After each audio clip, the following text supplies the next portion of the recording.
Muito bem, meus irmãos. Nós vamos dar continuidade à nossa breve série de mensagens no livro de Atos dos Apóstolos.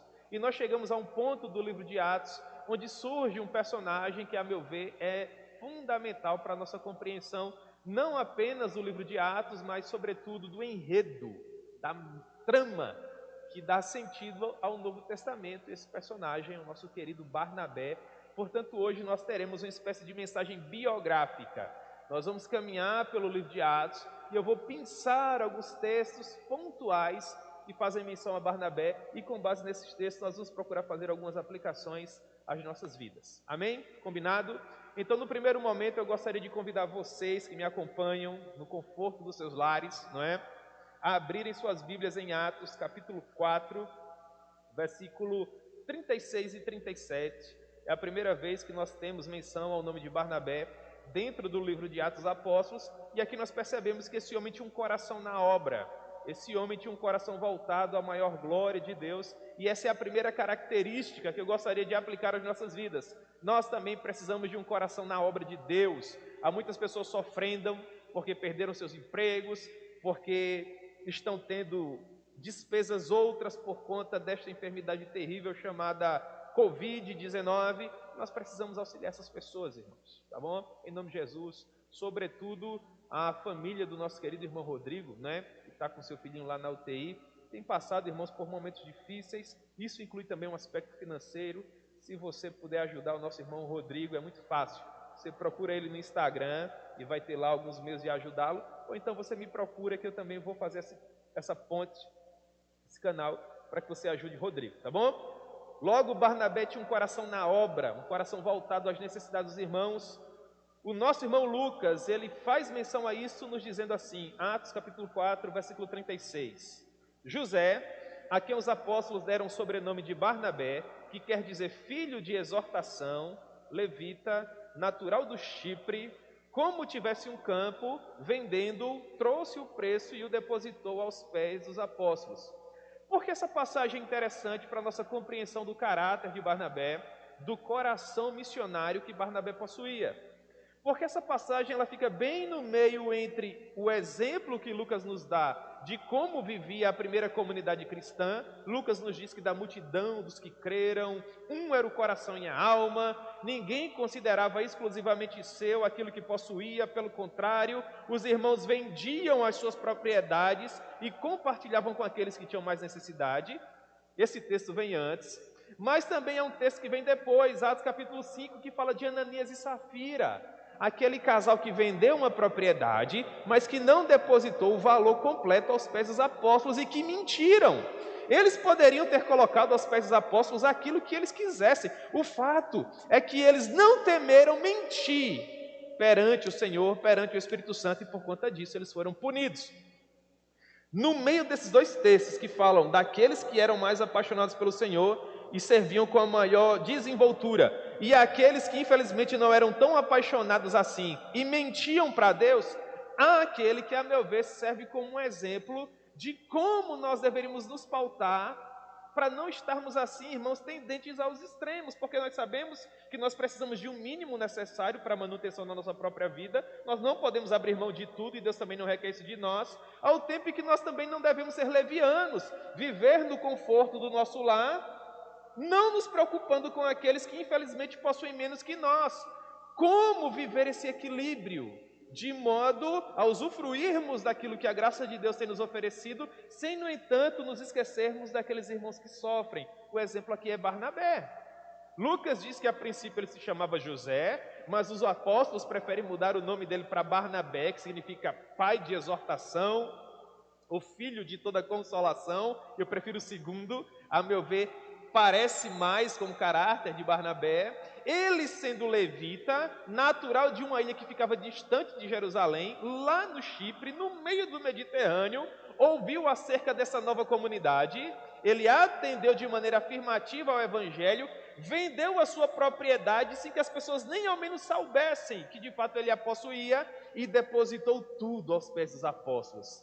O comportamento deste homem chamou tanto a atenção que ele surge aqui como exemplo. Perceba, A passagem que faz menção a Barnabé é meio que desconectada. São 2 versículos apenas dentro desses 2 textos que eu acabei de fazer menção para vocês. O que significa dizer que no entendimento do nosso irmão Lucas, que era um escritor brilhante, que esse homem de fato poderia funcionar como exemplo que nós precisamos aqui para o nosso próprio comportamento. O que isso nos ensina?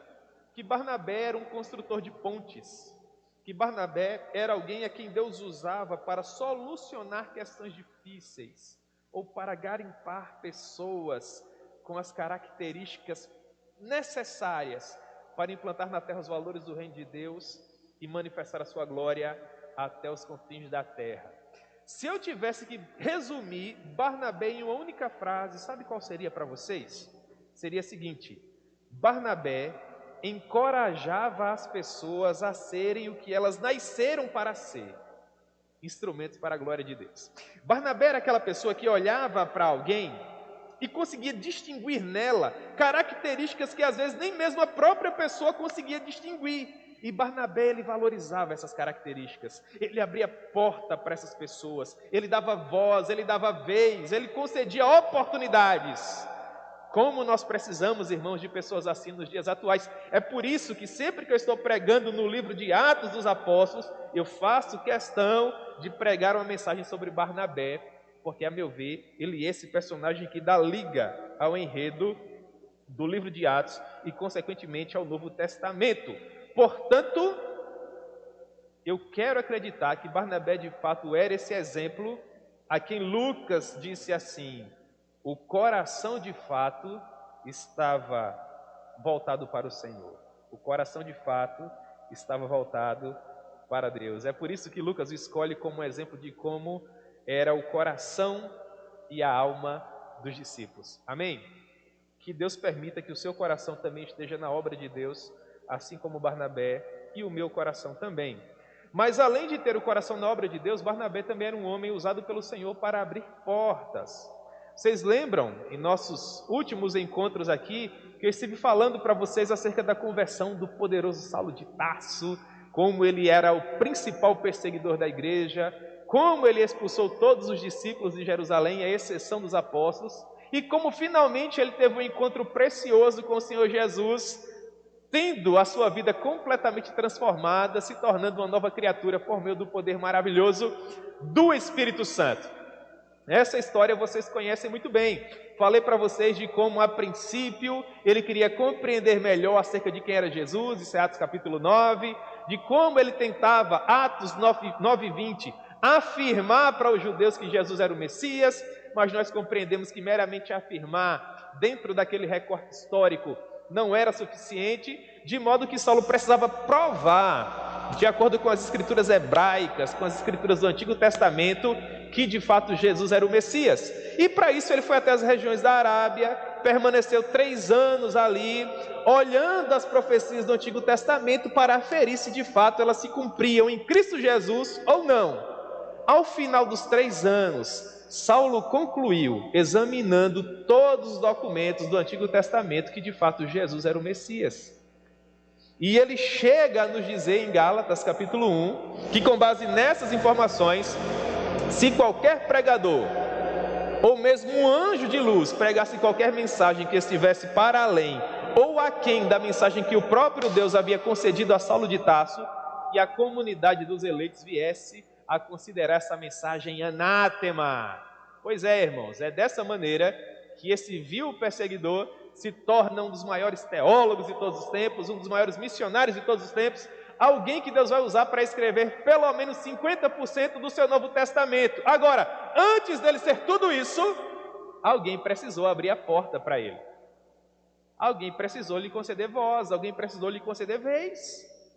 Nós precisamos de pessoas para caminhar conosco, irmãos. Nós precisamos de pessoas para nos conceder a oportunidade. Eu não me tornei pastor sozinho, o pastor Rony não se tornou pastor sozinho, o pastor Jorge, que está olhando para mim hoje à noite ao lado da sua esposa, não se tornou pastor sozinho também. Todos nós precisamos de alguém que abrisse uma porta para a gente, alguém que usasse os nossos dons, alguém que reconhecesse os nossos talentos, alguém que de fato percebesse, irmãos, que nós estamos aqui para servir. Porque ninguém faz a obra de Deus sozinho, você percebe isso? Isso nos leva a um texto precioso, lá em Atos capítulo 9. Vamos lá? Você pode abrir a sua Bíblia comigo em Atos capítulo 9, para você não perder o fio da meada. Atos capítulo 9, versículo 26. Saulo está chegando de Damasco. De Atos capítulo 5, que nós acabamos de ler, ou melhor, Atos capítulo 4, até Atos capítulo 9, pelo menos 3 anos se passam, tá bom? Anota aí na tua Bíblia, você gosta de riscar a Bíblia, né? Essas informações preciosas. 3 anos depois, o perseguidor está voltando, convertido, coração missionário, uma mente cirúrgica, brilhante, cheia de teologia sadia, mas ninguém queria, irmão, ter contato com o homem. Perceba, Atos 9, 26. Tendo Saulo chegado a Jerusalém, ele procurou se juntar com os discípulos, mas todo mundo o temia, não acreditando que de fato ele havia se convertido. Perceba, o homem era o maior perseguidor da igreja.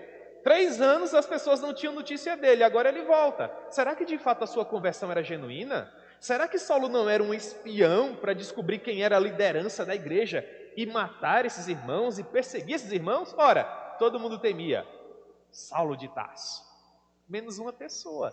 Quem? Você já deve adivinhar, não é? Barnabé. O versículo 27 diz assim: mas Barnabé, tomando-o consigo, levou aos apóstolos e contou-lhes como ele vira o Senhor no caminho e como este lhe falara e como em Damasco ele pregou ousadamente em nome de Jesus. Você pensa que isso foi fácil para Barnabé? Barnabé teve que arriscar muito para conceder essa oportunidade a Saulo. Vocês lembram, né? A perseguição campeava, os irmãos haviam sido expulsos de Jerusalém, famílias separadas, pessoas presas, outras haviam perdido as suas vidas, como foi o caso de Estevão. E Saulo, que era o principal perseguidor da igreja, agora retornava. E as pessoas temiam a Saulo. De modo que Barnabé teve que ter muita coragem para marcar esse encontro com os apóstolos. Por quê? Porque se em último caso Saulo não tivesse se convertido coisa nenhuma, se tudo isso fosse uma farsa, e Saulo era inteligente de forma suficiente para maquinar um plano ardiloso como esse, o que seria de Barnabé, irmãos? E da sua reputação, e do seu ministério, e em último caso do seu caráter? Você percebe como ele apostou alto em Saulo de Tarso? Nós precisamos de pessoas nos dias atuais que também apostem alto em nós, irmãos. Há muita gente boa dentro da igreja do Senhor com talento para fazer a obra. Pessoas que precisam de oportunidade. E essas portas precisam ser abertas. Eu oro para que Deus levante Barnabés no meio das comunidades evangélicas para abrir a porta para quem tem talento, para quem foi chamado, para que muitas outras pessoas possam servir a Deus assim como nós estamos servindo. Eu quero acreditar que aqui em nossa amada igreja do Presidente Médici, irmãos, nós temos concedido a oportunidade para os irmãos trabalhar. Eu, particularmente, não perco a oportunidade de dizer: meu irmão, você foi chamado por Deus, você quer usar seus dons, seus talentos, as portas estão abertas. Você quer servir aonde, meu irmão? Você quer se encaixar aonde aqui? O que eu não posso é viver o seu ministério por você. Eu tenho o meu próprio ministério, eu tenho que lutar pelo meu. Você percebe isso? Você precisa lutar pelo seu.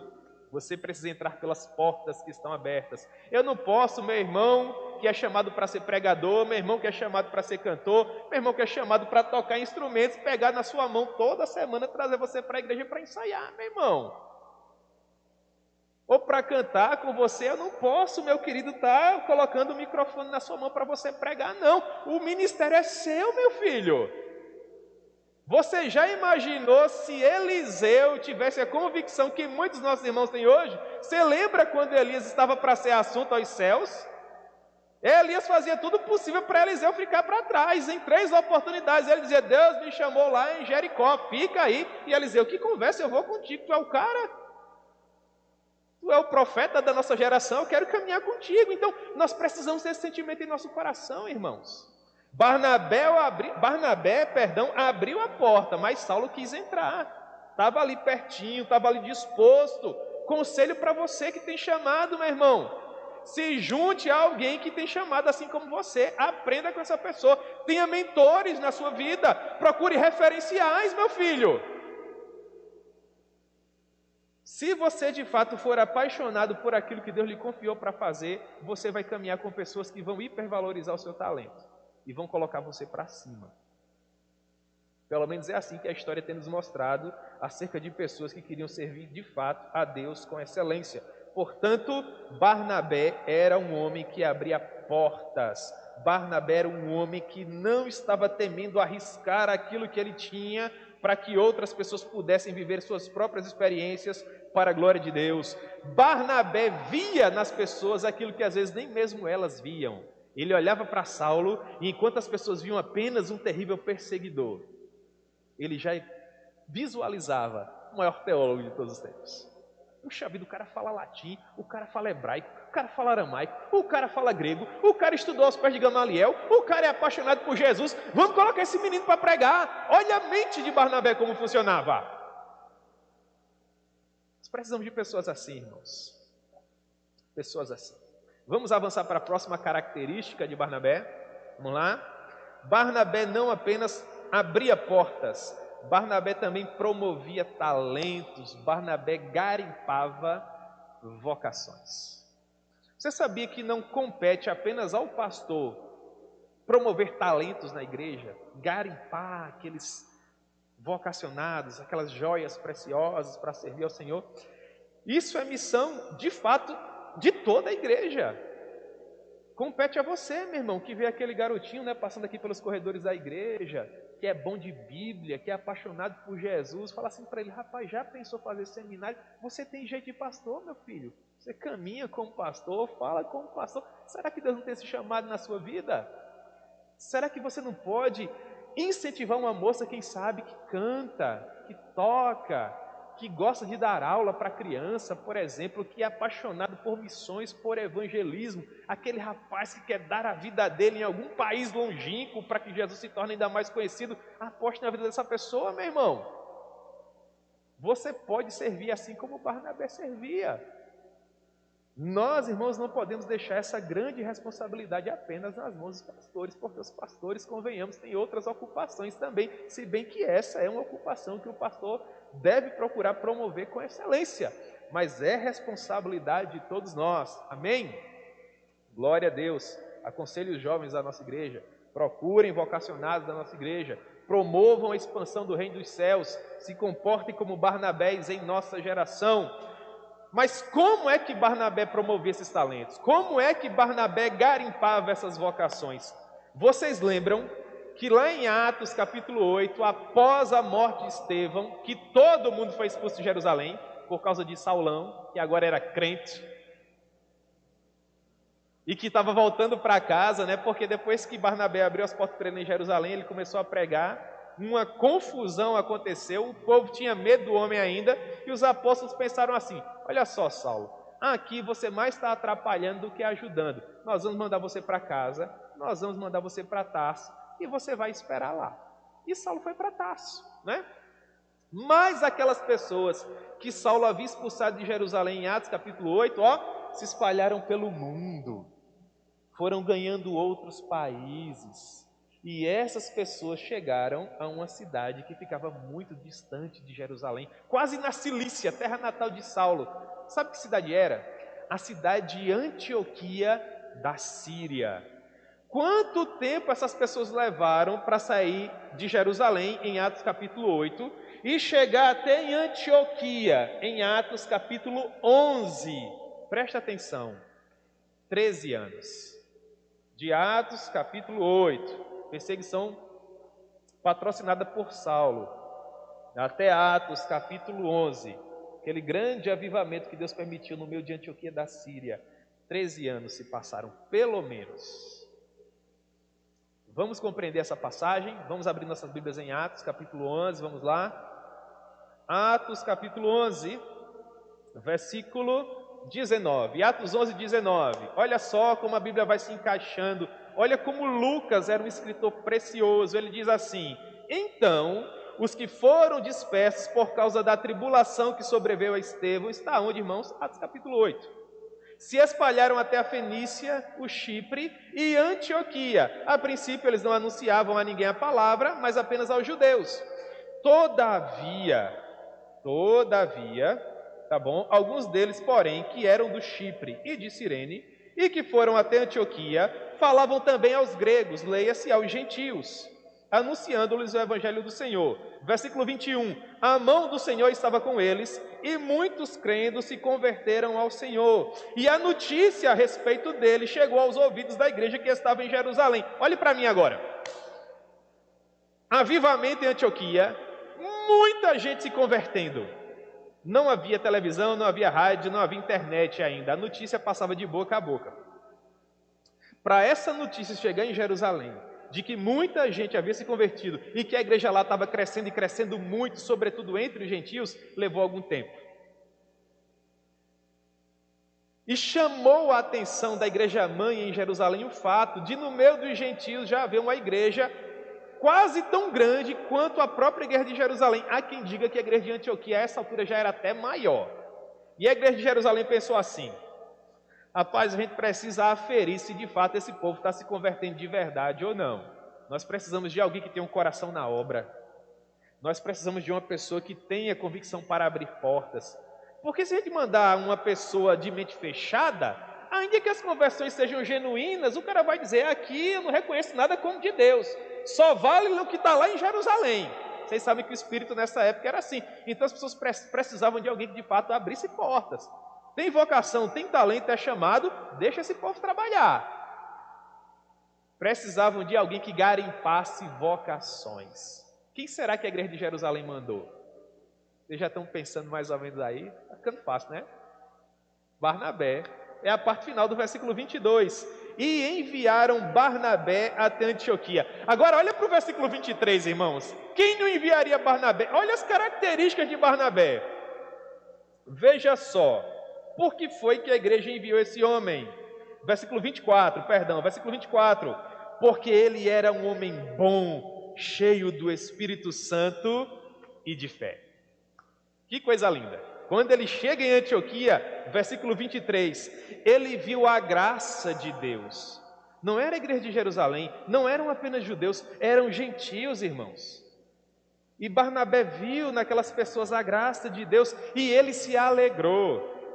E ao invés de tentar solapar, ao invés de tentar entristecer os irmãos, sabe o que foi que ele fez? Ele exortou a todos a que, com firmeza de coração, permanecessem no Senhor. Que coisa maravilhosa. Como nós precisamos de pessoas assim nos dias atuais, que promovam alegria, que promovam felicidade. E aí Barnabé pensou assim: eu posso me tornar o pastor desse povo, eu tenho carta branca para isso. Mas essa igreja é formada por judeus e essa igreja é formada por gentios. Na verdade, o número de gentios é maior. E me parece que eu não tenho tanto conhecimento bíblico assim para caminhar com tamanha desenvoltura entre judeus e gentios ao mesmo tempo. Aqui nós precisamos de alguém que seja bom no Antigo Testamento, mas que seja melhor ainda nessa revelação que nos trouxe o Senhor Jesus a respeito da justificação pela fé. Alguém que fale hebraico para os judeus e bem assim o aramaico, mas que fale também grego para os gentios e latim para aqueles cidadãos do império que porventura visitem a cidade. Nós precisamos de um homem que tenha o espírito da nossa época, que tenha sido preparado por Deus ao longo de toda a sua vida para assumir uma responsabilidade assim. Aí Barnabé pensou em quem? Que há 10 anos esperava por essa oportunidade. Saulo de Tarso. Já imaginou ficar 10 anos esperando o pastor ligar para você te chamando para trabalhar? Meu Deus do céu, a gente não aguenta 15 dias, né, irmão? Você acha que o pastor não ama mais ninguém? 10 anos depois, está lá Saulo cuidando da vida dele, sendo humilhado porque ele era de fariseus e agora ele era um nazareno, ouvindo todo tipo de impropério quando caminhava pelas ruas empoeiradas de Tarso, achando que Deus não amava, que Deus havia se esquecido dele, que não havia um ministério de fato para a sua vida. E aí, quem sabe, aparece lá o Barnabé no fim de tarde, batendo na porta de Saulo, lá na Cilícia, para convidá-lo a se tornar o pastor da maior igreja da primeira metade do primeiro século depois de Cristo. Que pastor faria isso hoje, irmãos? Abrir mão de ser o pastor de uma grande comunidade, crescente, vibrante, próspera, para ir à procura de um homem que há 10 anos ele não via, para colocar esse homem em evidência. Só de fato alguém que tinha um coração na obra, não é, irmãos? E Barnabé tinha um coração na obra. Barnabé era alguém que não temia estar nos bastidores para que outros pudessem brilhar. Ele sabia o que Deus tinha a realizar por meio da vida dele. E ele era muito feliz ao fazer aquilo que ele estava fazendo. Quando Saulo de Tarso não tinha nem ideia que ele seria o maior teólogo de todos os tempos, aquele que escreveria 13 cartas, no total de 27 do Novo Testamento, Barnabé olhava para ele e já via tudo isso. Amém? Precisamos ou não precisamos de novos Barnabés nos dias atuais? Mas é lógico que nós precisamos, irmãos, não tenha dúvida disso não. Vamos avançar, vamos caminhar para o final. Quero falar só de mais 2 características dele, nesses 8 minutos que eu tenho, e a gente encerra, tá bom? Falar 40 minutos com os irmãos aqui, tá bom? Talvez a pizza já esteja até chegando aí, né? Se segura aí, irmãos, em nome de Jesus. Culto em casa é complicado, né, irmãos? Mas Deus vai lhes conceder graça, para a gente chegar até o final dessa nossa jornada aqui, ok? Olha a 4ª característica de Barnabé. Ele não se preocupava em ficar em segundo lugar. Que coisa preciosa. Rapidamente falar dessa característica aqui. Quando você abre a sua Bíblia em Atos capítulo 13, vamos lá, Atos capítulo 13. Quando você abre a sua Bíblia em Atos capítulo 13, você vai perceber que Lucas nos diz assim: havia na igreja de Antioquia profetas e mestres, a saber, qual é o primeiro nome que aparece, irmãos? Barnabé, porque quem era o pastor da igreja? Barnabé. Quem era a liderança levantada por Jerusalém? Barnabé. Quem era um homem bom, cheio de fé e do Espírito Santo, que promovia a fé das pessoas, que fazia a igreja crescer? Barnabé. Então Barnabé aparece primeiro. Depois vem Simeão, por sobrenome Níger. Depois vem Lúcio de Cirene. Depois vem Menahem, que era o irmão de Leite, lá de Herodes o Grande. E por último vinha quem? Ora, o que chegou por último, né, irmão? Saulo. Ou você acha que Saulo ia chegar agora e já ia sentar na janela? Claro que não. Vai carregar mala, Saulo. Vai carregar mala para os pastores. Com certeza. Ora, todo mundo fez isso. Uma passagem que fala muito ao meu coração, irmãos, é aquela passagem do rei Josafá junto com o rei de Israel. Quando Josafá pergunta assim antes de entrar em guerra: mas será que não tem nenhum profeta do Senhor aqui? Porque esses profetas aí de Baal, misericórdia, não tem um profeta do Senhor para nós consultarmos aqui? E aí alguém fala assim: tem um jovem Eliseu que lavava as mãos do profeta Elias. Olha só, ia de fato chegar a vez de Eliseu um dia, mas antes da porta se abrir para Eliseu, ele lavava as mãos de Elias, derramava água sobre as mãos do profeta, carregava a mala do profeta. A mesma coisa aconteceu com Saulão aqui. Eles vão partir para a primeira viagem missionária, né? De Atos capítulo 11 para Atos capítulo 13 só se passa um aninho, tá bom? Eles vão partir para a primeira viagem missionária em algum momento por volta de 47, 49 depois de Cristo. E perceba, Lucas vai dizendo assim: Barnabé e Saulo, Barnabé e Saulo. Quando eles chegam na ilha do Chipre, que era a terra natal de Barnabé, havia lá um Elimas, um mágico, querendo atrapalhar a obra do Senhor. E aí Saulo já vem com aquela personalidade que depois ele vai ficar muito conhecido em virtude dela, né? Olha para Elimas lá, o encantador, e diz assim: Saulo de Tarso falando: ó filho do diabo, filho de toda malícia, filho de todo engano, até quando você vai atrapalhar os retos caminhos do céu, você vai ficar cego. Ainda que momentaneamente, para aprender a não atrapalhar. E o cara, ó, pum, ficou cego. Barnabé olhou para aquilo ali, né? E falou assim: a base vem forte, né? O menino tem talento. Esse rapaz é chamado para isso.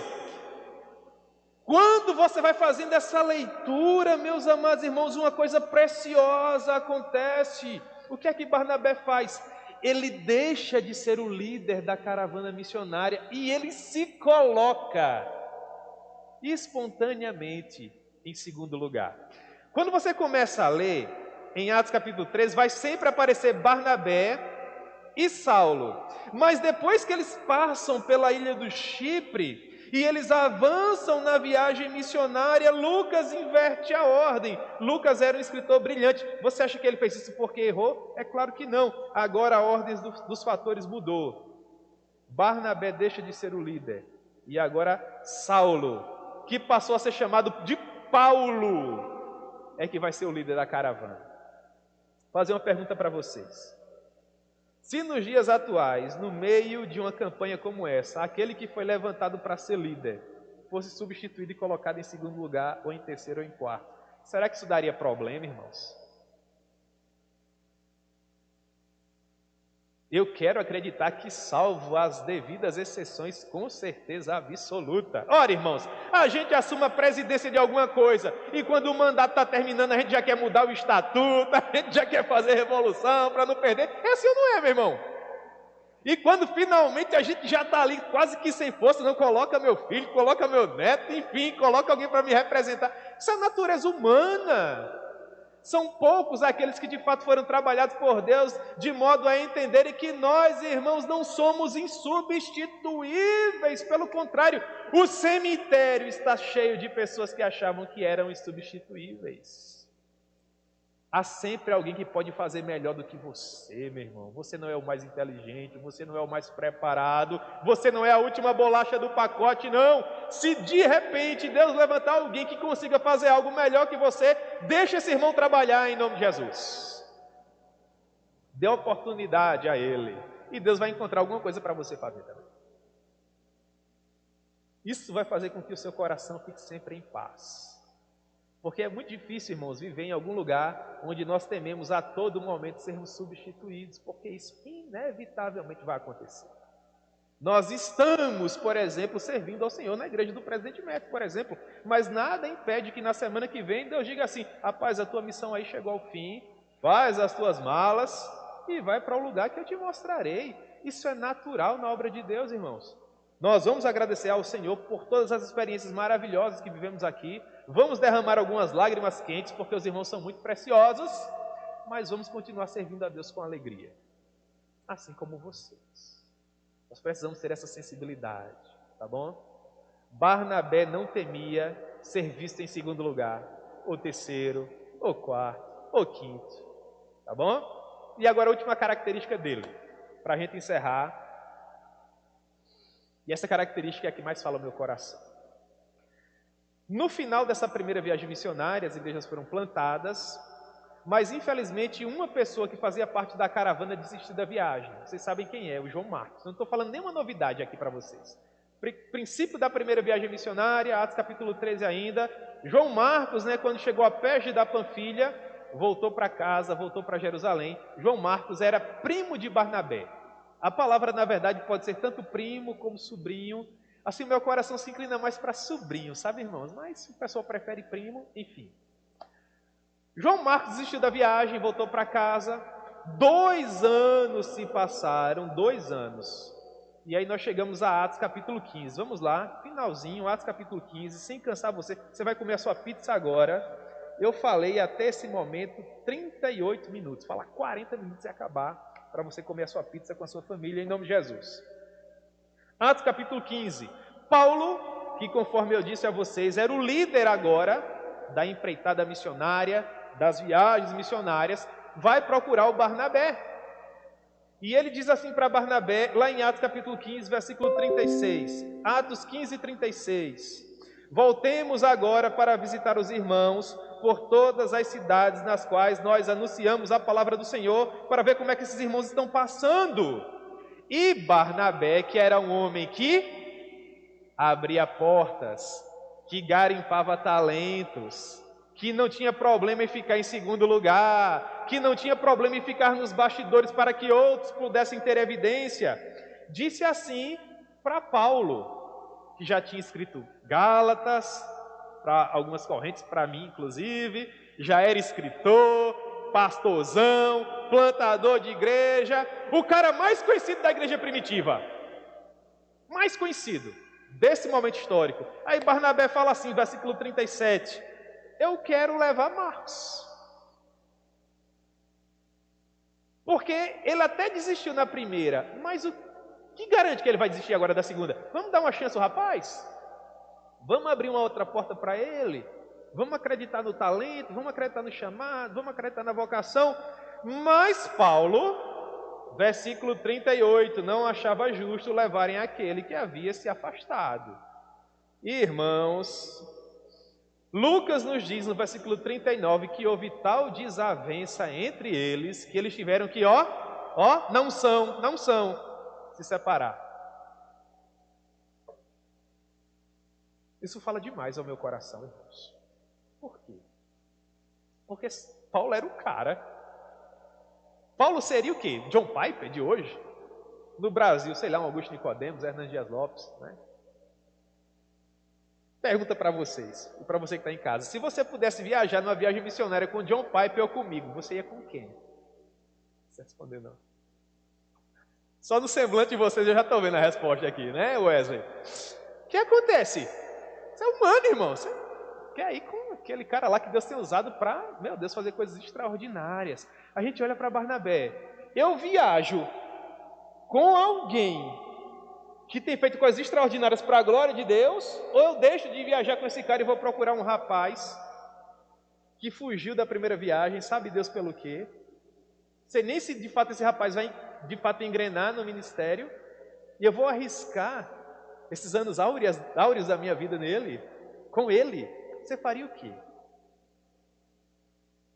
Barnabé, ele rema contra a maré e vai à procura de Marcos. Como isso é precioso. Como isso nos ensina.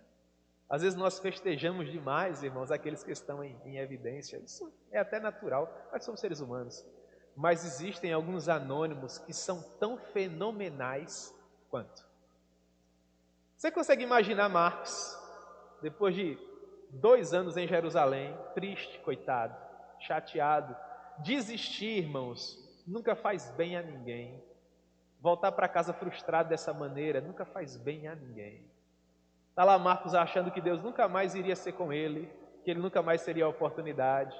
Aí, da mesma forma como Barnabé fez com Saulo, quando ninguém queria lhe dar a oportunidade, ele foi lá buscar Saulo em Tarso. Barnabé vai lá em Jerusalém. Bate na porta lá da casa da Maria, mãe do Marcos. Fala assim: cadê o Marcos? Chama ele lá e quero falar com ele. E aí o Marcos perguntou: Barnabé, o que é que você está fazendo aqui? E o Barnabé fala assim: não, é que o Saulo, agora conhecido como Paulo, né, me chamou para outra viagem missionária, mas eu queria levar você, meu filho. E você conhece Paulo, né? Paulo achava que não era interessante. E eu bati o pé com ele e falei que eu queria levar você, porque eu vejo que você tem capacidade, você é apaixonado por Jesus, Marcos. Você só precisa de alguém para investir na sua vida. Você consegue imaginar como é que Marcos se sentiu ouvindo isso? Quer dizer que o Senhor deixou de viajar com Paulo para viajar comigo? Pois é. Foi justamente assim que aconteceu, irmãos. Será que Barnabé fez bem? Será que Barnabé estava certo? Eu não quero aqui, irmãos, fazer qualquer comentário acerca de Paulo, porque Paulo é autoexplicativo, né? Para a glória de Deus. Enfim, mas nós erramos, irmãos. Nós somos seres humanos. Mas será que Barnabé acertou? Os anos se passam, né? Nós chegamos lá nas cartas que Paulo estava escrevendo, e algumas informações nos chamam muito a atenção. Por exemplo, lá em Colossenses, Paulo estava na prisão romana, prisão domiciliar ainda, e ele escreve assim, Colossenses 4:10: saúda-vos Aristarco, prisioneiro comigo, e Marcos, primo de Barnabé, sobre quem vocês receberam instruções. Se ele for até Colosso, o recebam bem. Puxa vida, Paulo dizendo que está com Marcos, e que se Marcos for até Colosso, a igreja deve recebê-lo muito bem. Por que será que Paulo está dizendo isso? Nós avançamos um pouco mais, chegamos a 2 Timóteo, capítulo 4, versículo 11, e Paulo diz assim para Timóteo: toma contigo a Marcos, porque Marcos é muito útil para o meu ministério. De Atos, capítulo 15, quando Barnabé deixou de viajar com Paulo para procurar Marcos, a 2 Timóteo, capítulo 4, sabe quantos anos se passam? Pelo menos 15 anos. Talvez pouco menos, mas não muito. E esse rapaz que era inútil para Paulo, agora era muito útil para o seu ministério. Lucas não nos diz em Atos o que foi que Barnabé fez com Marcos, mas eu quero acreditar que só o fato de ter apostado na vida dele já foi muita coisa. Amém, irmãos? Como é que a história de Marcos termina? Paulo morre decapitado, todo mundo está com medo em Jerusalém, Demas foge amando o presente século, Crescente vai para a Galácia, Tito vai para a Dalmácia, só fica Lucas com Paulo porque Lucas era o cara. E nesse contexto de perseguição, a igreja manda Pedro para Roma, para a partir de Roma fortalecer a igreja. Só que Pedro também é preso. E antes de ser crucificado de cabeça para baixo, ele tem a oportunidade de falar para uma pessoa todas as memórias que ele tinha de Jesus, para que esse texto produzido fortalecesse as pessoas que pensariam em desistir, que pensariam em ficar para trás, com medo de Nero, tristes porque Paulo havia morrido e porque Pedro estava prestes a morrer. Uma mensagem para fortalecer quem quer desistir, uma mensagem para fortalecer quem pensa que não dá mais, uma mensagem, irmãos, para aqueles que acham que Deus os abandonou, quando na verdade Deus nunca haverá de nos abandonar. Pedro fala tudo aquilo, o rapaz escreve todas aquelas memórias, e isso se transforma no primeiro evangelho da cristandade. Primeiro evangelho escrito para a igreja do Senhor. E sabe quem foi que escreveu esse evangelho, irmãos? Marcos. Eu sou apaixonado por essa história. Mas tudo isso só foi possível, irmãos, por causa de um senhorzinho de idade, que passava despercebido pelos corredores da igreja, não estava à procura de evidência, não estava à procura das luzes da ribalta, chamado Barnabé, que via nas pessoas aquilo que às vezes nem mesmo essas pessoas viam. Amém? Que Deus aplique essa mensagem ao nosso coração.